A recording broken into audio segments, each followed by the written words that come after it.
السلام عليكم. تعالوا نتكلم عن آخر الأخبار اللي تخص منتخبنا العراقي.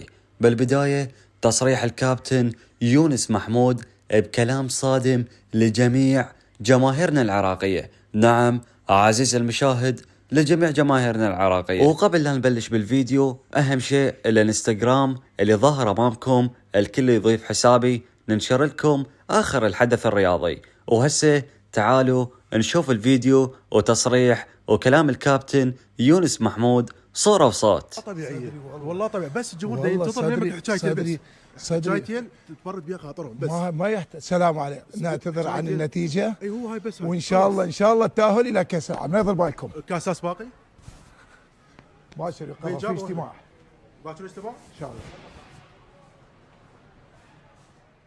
ذنون كلمة خدت ابو حيدر، والله خدت ابو حيدر حكي يعني ما بيها شيء. كلبت يعني انت يعني كابتن عدنان حكي، انت ليش ما تحكي؟ ما عندي شيء احكي. احكي بس كلمة طيب وخاطر بها الجمهور. احمد طيب بها خاطر الجمهور، بس اعتذر. اكو ورايا، ها اكو ورايا بس تعرفهم اصدقائك. لا انت صديقي، الكاساس باقي لو ما باقي؟ كلمة للجمهور بس. لا ماكو كاساس باقي لو ما باقي؟ لا كلمة واحدة بس. لا لازم نشيك شلون اجى كاساس وشلون هذا. شلون؟ لازم نعرف. يابا اذا لو دقيقة بس في وقتك هسه والله دعتك دقيقة بس، والله دقيقة.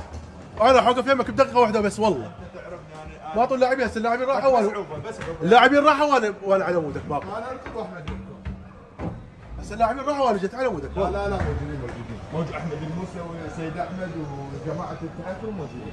وشكرا على المشاهدة، نلتقي بالحلقة القادمة.